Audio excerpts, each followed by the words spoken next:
Okay, well, I'll get straight into it because we want to cover a fair bit of ground. This subject is something that most people don't hear of most of the time. And so we've got to cover a lot sometimes, squish it in so we can get you hearing what we're on about when we're available.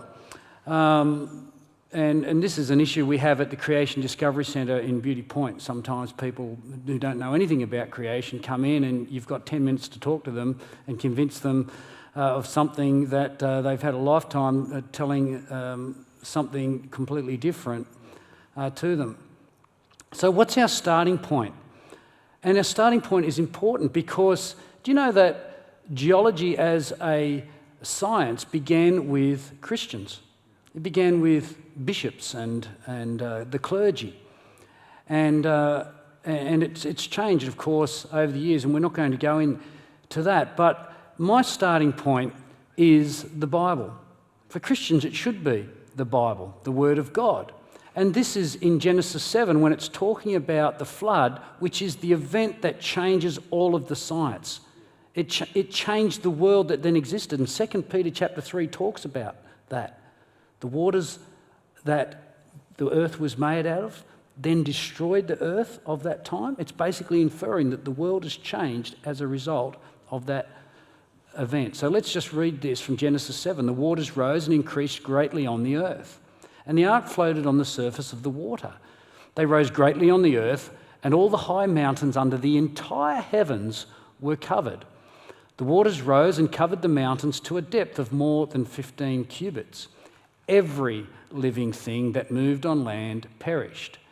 Birds, livestock, wild animals, all the creatures that swarm over the earth, and all mankind. Now, if you wanted to write an account where you were trying to explain that the whole earth was covered with water, how could you do it any better than that? Because a lot of people want to argue that this was a regional event. There was a major regional event, or as an event just where humans lived at that time. But that there where it says the waters rose and covered the mountains to a depth, the verse before that, they rose greatly on the earth and all the high mountains under the entire heavens were covered. That says it. And I take that seriously. So that's my starting point. Might not be yours, but that's my starting point. Now let's go for a bit of a journey in this talk through some of the museums in Tassie. And we went to the Tasmania Museum and Art Gallery briefly today, Derek and I. Derek's my compatriot down the back there, who you can see and talk to about some of the resources that we've got available if you are interested in those. But let's start with the Queen Victoria Museum. There's a sign up on the wall in there that says this, that civilization exists by geological consent, subject to change without notice. Basically pointing to the fact of how powerful the geology speaks of what's happened on this earth. But I can think of a greater power, a power that we hear by his consent as a Christian, and that's the Creator God. But nevertheless, that's speaking of power that is in geology. In fact, there's a brochure that you can get, I'm not sure where you can get it, maybe information centres on the northwest coast, that says created from chaos there. You can see that up there. And you can follow a geological trail on the north coast, and it speaks of the catastrophic events that have shaped our island that we call Tasmania, this beautiful island that we've got. Well, I would agree with that from my biblical perspective because of the flood. So here's a conclusion we can come to where we all agree, that Tasmanian geology speaks of power and chaos. That's something we all can agree with, whether you are a biblical creationist like myself or a secular geologist. Well, let's move on. Tasmania's past was all underwater, according to another sign in the Queen Vic Museum. Of course, they say that that's been over hundreds of millions of years, but the evidence is out there that all of Tasmania has been underwater, and we go out and gather this evidence together, Derek and I and others, and you can come out and event. Sometimes we promote these on our newsletter, which you can sign up to, and you can come on these trips. And these are, I think this is up to date, all of the current fossil sites that we've been to and found fossils.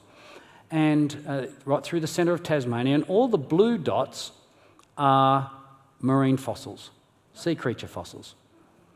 The ones with the green flags, mostly up in the north there at the moment, are ones where we've found plant fossils. So it's all been underwater, and obviously in the deep southwest wilderness and up the northwest we haven't been there yet. So here's another agreed conclusion. Us agreeing with secular geology that Tasmania has been completely underwater.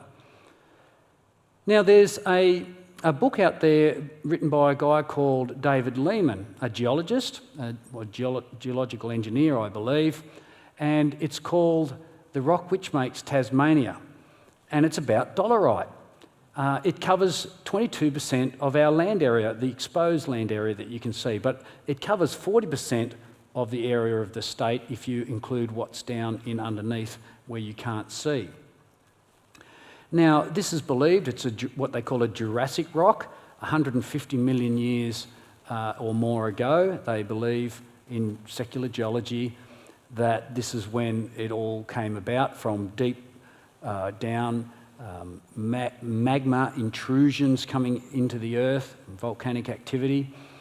But I think that's not right. I don't think that's true, that we're going to come to that in a minute. And it's interesting that the term dolerite actually means deceitful stone. Maybe secular geology has been deceived by that stone and others, by the way.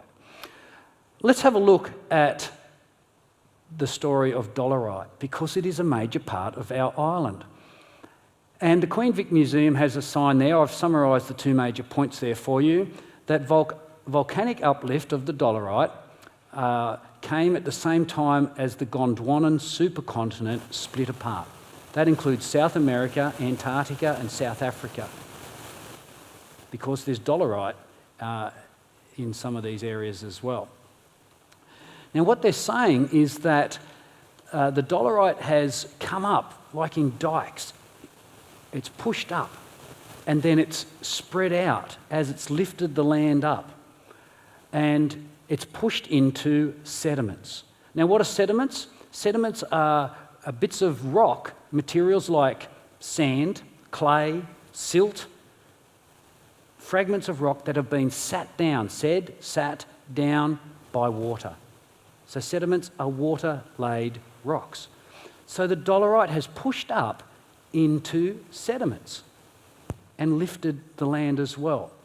Now there's some really interesting things and theories out there at the moment about this, and this is summarised by this naturalist, Peter Grant, on his Keep Tassie Wild blog. The geologists believe that the massive upwelling of subsurface dolerite, subsurface under the ground into the sediments, may have been so sudden as to be noticed by humans, had any existed at the time, 150 million years ago. Our imaginary proto-humans living at sea level in this region may have found the ground around them elevated by as much as 600 metres over a period of years, perhaps even months. Well, that's pretty quick. But we can go one step even better than that, because in a book that's come out fairly recently, Child of Gondwana by Keith Corbett, a very well-known geologist in Tasmania, he says this: it has been estimated that the emplacement of one of the major sheets of dolerite may have been accomplished in a matter of weeks. It happened really quickly, really quickly. Was it 150 million years ago? We're coming to that bit. But there's another agreed conclusion. Uplift from major volcanic activity happened quickly. Now, from someone that holds to a biblical flood model where it covered the entire earth, we speculate, and we speculate as well, we can't prove this, but we speculate that some of these magma intrusions plugged up the fountains of the Great Deep, where the fountains of the Great Deep let the water out that contributed to the flood. Let's keep moving. The magma, it says in this sign, which we again saw today at the Tasmania Museum and Art Gallery, flowed over what sort of sediments? Wet ones. They're actually wet, still wet. Baking and uplifting them, and then it says they solidified as massive bodies beneath the surface. So what's happening is this volcanic intrusion is going up into, and we're not just talking, even sediments as high as the roof of this building, we're talking kilometres deep. That's how much sediment was there. They were wet. It was being lifted up, and then it was spreading through the layers of sediment like this as it lifted the land up. And this is being acknowledged, but we're pulling bits from books and different signs in the museum and putting them together for you in a snapshot tonight so you can see what's being described. Now, Loon River, it's closer down here. We haven't been to it yet. I've bought a fossil or two from it, including this one. But it's well known in the field of people that go out and look for gemstones and fossils and things. It's down south here, and it's got lots of timber and tree ferns and things like that. And see this sign there, again at the Queen Vic Museum, that the fossils from Loon River are beautifully preserved due to the silica-rich waters associated with volcanic activity. And by the way, it's Jurassic. It's considered to be Jurassic, so the same period, the same time as the volcanic uplift of all the dolerite. So here's another conclusion. A fourth. We've been very agreeable, aren't we, tonight? Our fourth agreed conclusion, that the volcanic uplift occurred into a watery environment with wet sediments, keeping in mind how massive these lots of wet sediments are. So there they are in summary. 4 conclusions that we agree with, that Tasmanian geology speaks of chaos and catastrophe, that all of Tasmania has been completely underwater, that the mountains have uplifted as a result of volcanic activity. It happened quickly and it went into wet sediments. Interesting. But this is where our agreeability ends. I believe it didn't happen all that long ago. And that's at the Lake St Clair National Park Visitor Centre. 1,000 million years in the making. That's 1 billion, by the way. I'm sure you know that, but that's 1 billion years. And then they have this big story on the boards there. And this is what we are told continually on TV, in the information centres, in our museums, in our textbooks, in our schools, whatever, constantly. Okay, well, let's look at sediments, because this is a major part of the story. How did the sediments get there? Is it from a major flood event, or is it over millions of years, one layer on top of the other layer, on top of the other layer, on top of the other layer? Well, Derek and I visited this site on the New South Wales coast in the middle of last year, and you can see the layers there. Short, narrow layers, very sharp boundaried. If they've been there for long periods of time, don't you think there'd be some weathering, some erosion, some tree roots, some bioturbation, earthworms, all the rest working and weathering on those rocks? I want to show you that layers can be laid down quickly by this video. I'm not going to show all of it. That's a tank that we have in our museum up in Queensland, in Gympie, outdoor museum. We've got a dig site there. And we're showing you that layers can be laid down very quickly. You'll see it in a second as we move along. We're just showing you there how the sediment's being spat into this tank. And there it is at the end now. Can you start to see that? The black and white layers of sediment forming before your eyes. And depending on the parameters that you set in these experiments, the rate of inflow, the rate of outflow, and different things that you can adjust, then you get different formations. You can get cross-bedding. You can get bent layers and all sorts of things. So look at that. It's sorting. And there's, it mentions that, I've mentioned that, cross-bedding and other features. So here's here it is as we move along here, it's working in a backflow as well, but the same layering is occurring.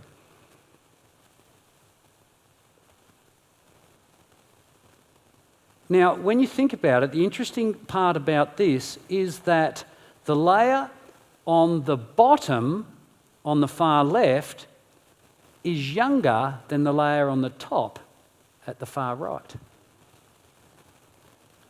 Spin your head.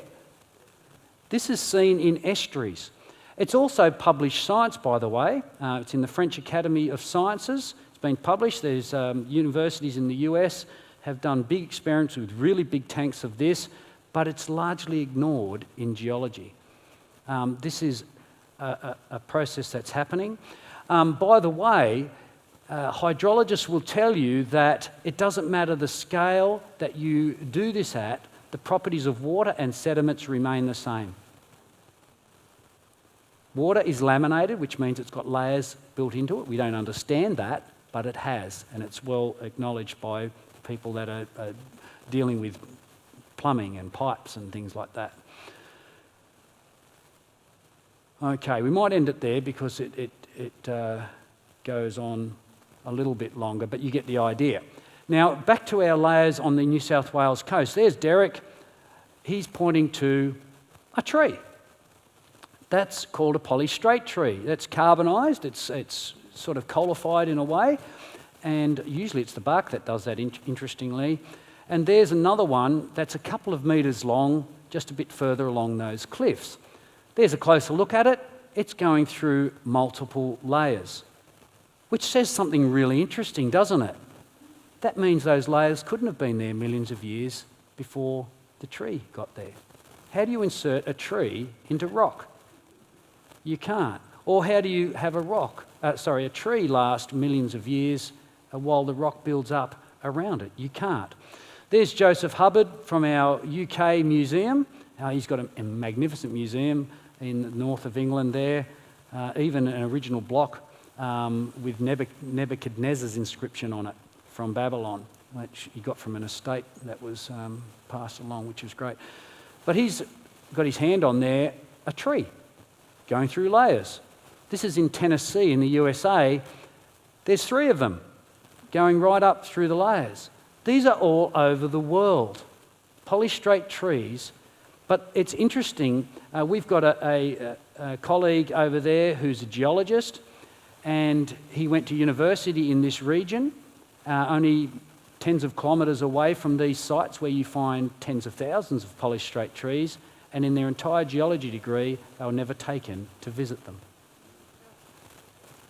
It's a very difficult thing for them to deal with. Okay, back to our New South Wales coast. Here's a technical diagram you can find in a book written about it. And the black bands, don't worry about too much, I'll briefly explain it. The black bands are coal bands going in the layers. In the middle part there, if you look at the words, it's talking about lithic tuff and vitric tuff. This is volcanic ash materials, but it's been laid down by water. A little bit like the silica-rich waters in the Jurassic areas. So you've got volcanic activity and water happening together in a major way, laying down layers. But down the bottom and above the top, if you look closely, you might see, but I'll explain it. It says claystone. Grey claystone, clay. Clay, sediment, sat down by water. It's not the volcanic stuff, it's just other material. So you've got all of these layers laid down by water, clay, volcanic ash, etc. There's John Mackay a little bit further up the coast towards Newcastle with another polystrate tree. He's found these all over the world, Canada, Europe, United States, Australia, etc. We were lucky while we were walking along the beach to find this carryable one. You can't take a whole cliff and put it in your museum, can you? So we grabbed this little one. I actually left my chisel back on the beach. It was a rainy day. It was a bit miserable. We'd given up. Oh, I left my chisel there. I'll leave them all over the countryside. I better go back and get it. And on the way past, there's this piece. And I thought, that's going to be good in the museum. You can see the strata, and there's trees going across the strata. How did they get there? you see leaves doing this. You actually see lots of even small fossils going through layers. They're polystrate.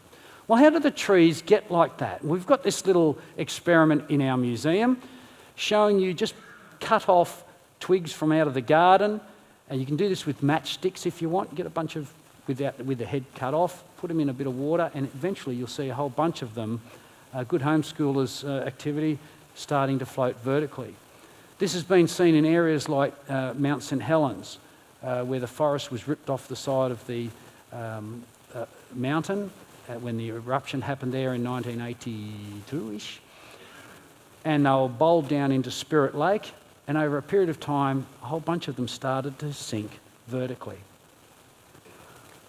And it's a property of broken off trees. And the polystrate trees, you always find them broken off, snapped. You don't find them with branches and big root balls and things like that. They're snapped and broken trees. Something dramatic has impacted them. So, here's a contested conclusion then on sediments now, is that sediment layers can occur quickly in one event. And I'm talking at scales like the Grand Canyon. The Grand Canyon, supposedly the most complete summary of geological time on the planet that we can see, and yet it's still missing 400 million years according to their time frames. And the boundaries of the layers are all short and sharp and not weathered. Some of them are bent. How do you bend rock, by the way? Rock fractures. It was wet when it was bent. Let's look at some of these sediments in Tasmania. That's out of a scientific paper showing you where the exposed Permian sediments are in Tasmania. This is believed to be an approximation of the extent of it under the surface, deep down. And this is just a very broad and rough, it's not like this across the whole of Tasmania, but in parts of Tasmania, this is believed to be how it is. You've got mudstone, sediment laid down by water, sandstone, sediment laid down by water, like the sandstone cliffs you see along Poatina, Western Tiers there, in from Deloraine even. So you might notice it there, I've got it 1 to 2 kilometres thick. This was really thick. Now this is where we differ, that's broadly accepted, that's how it is in certain areas, but this is what we add to it. Floodwaters. The sediments were wet. And they were flood sediments. They were catastrophically dumped quickly, layering. Now, where's the dolerite fit in? Let's go through this and walk through this. We've got the dolerite uplift. It's pushing up into the wet sediments and then spreading along. By the way, that emplacement of some of the major sheets, I don't think I mentioned this, Keith Corbett was, I'm pretty sure, referring to the entire Central Plateau when he says that was lifted in a matter of weeks. Okay, so we're talking big areas. Okay, the next thing, as you've got floodwaters, but the ground's lifting, what's going to start happening? Well, floodwaters are going to start washing off and taking sediments with them because they're loose. And you've got land fracturing. There's lots of stuff going on here. And so I've got those lightning bolt looking things just to represent fracturing.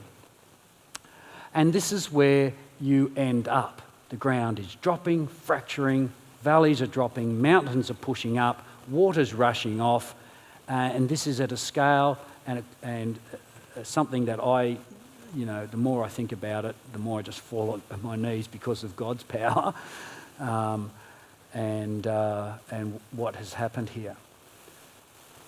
You get Mount Wellington. You've got Mount Wellington here. What's up that way somewhere? It's got the big organ pipes. This might have been fracturing that's happening under the water as hot magma is hitting cold water, or it's happened with the ice and snow that followed the flood period. And you've got scree dropping down mountains. Let's look at just a brief bit of footage of the walls of Jerusalem and look at these big dolerite mountains and cliffs pushing up through, and a beautiful valley up there that you can see if you're game to walk up the steep hill to get to this point. I'm going to look at the back of that mountain there in just a moment. That's called the Temple, and Mount Jerusalem there in the background. It's a beautiful area. Okay, so we went and climbed that mountain in the distance there in the middle and looked back at the back of the temple, the one on the right there, and this is what we saw. See that patch there? It turns out it's a patch of sandstone. That's a sediment. It's been laid down by water. Most of the other sandstone is all gone now. And you've got the dolerite mountain there and the dolerite scree left. But we're a little bit nutty like this, and we thought, well, that looks interesting. Let's go over and look at it.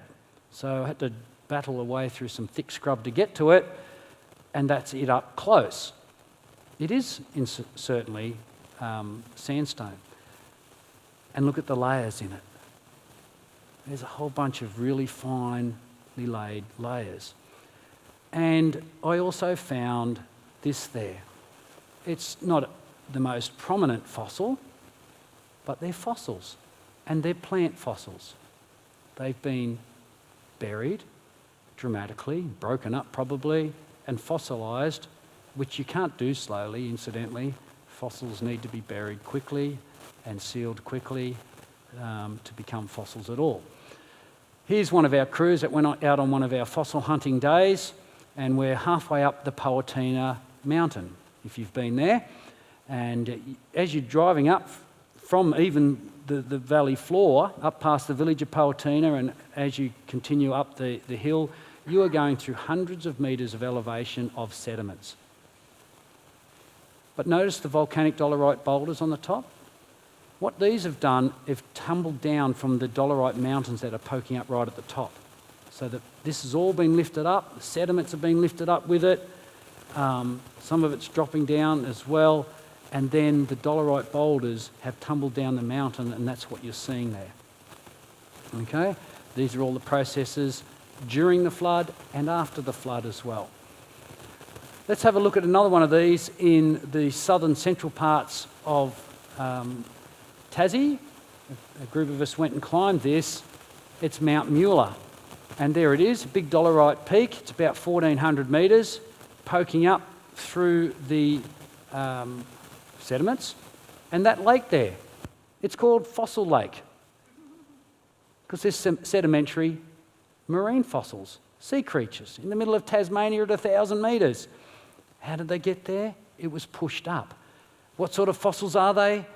They're catastrophically buried shells and other sea creatures like that. See them all jumbled up? You can have a look at examples of these sorts of things over there from other parts of Tassie. They're catastrophically dumped, all jumbled up. There's a bryozoan.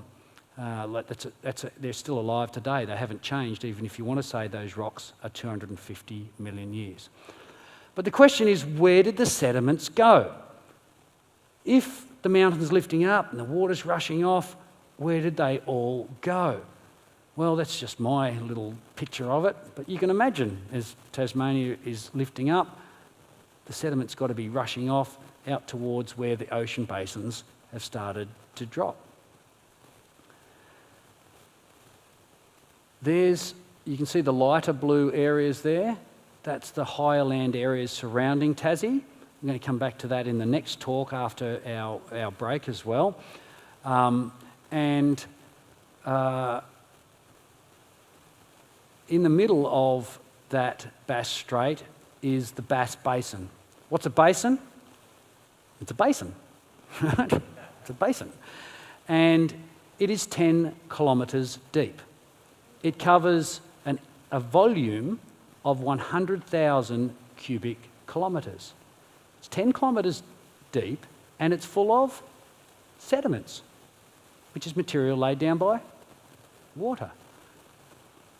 There's a technical diagram where they do drilling. That's why there's drilling out there, because there's coal and there's oil derived from coal.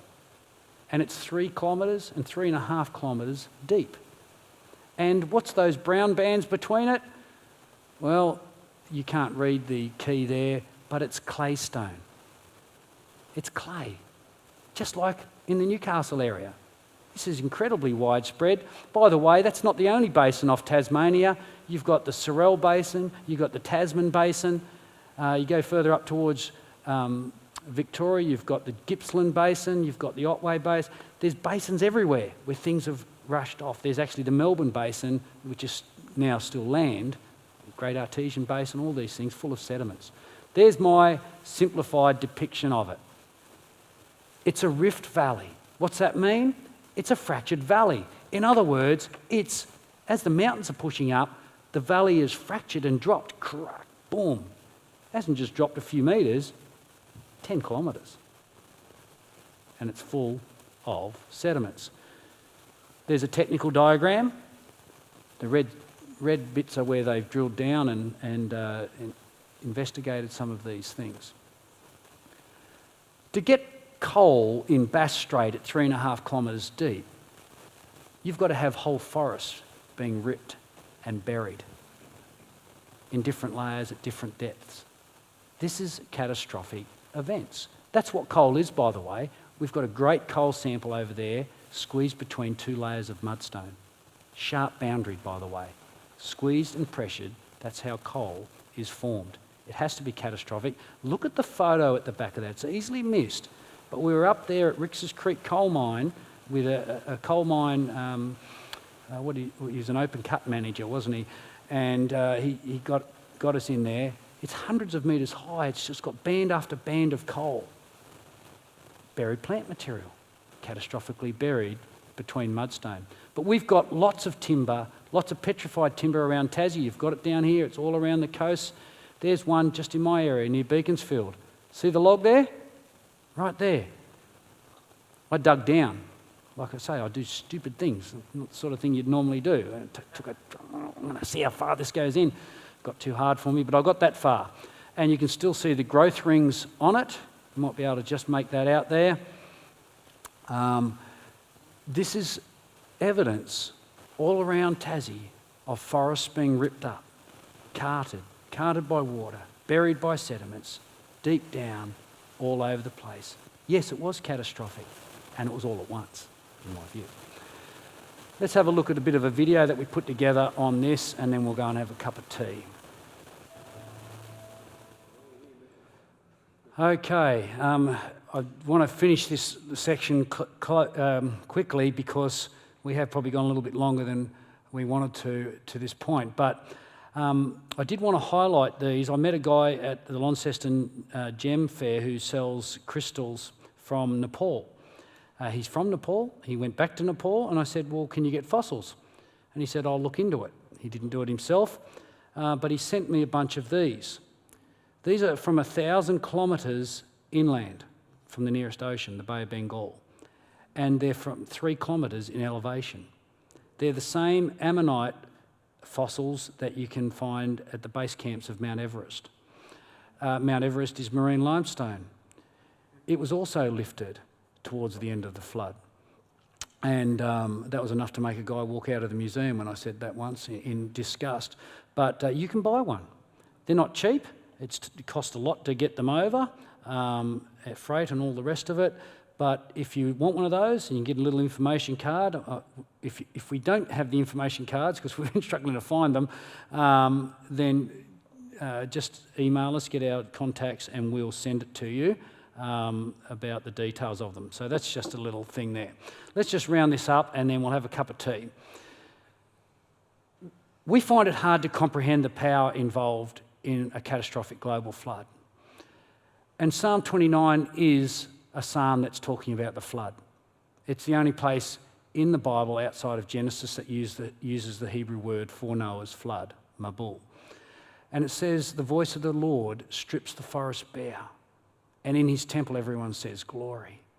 This whole psalm is about the power and might of God. But we can't comprehend it.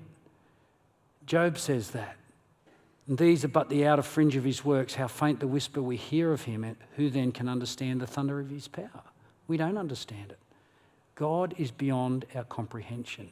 He is big. Jesus himself said this regarding a different issue, regarding people asking him about marriage and marriage in heaven. He said this, but it's relevant to our point.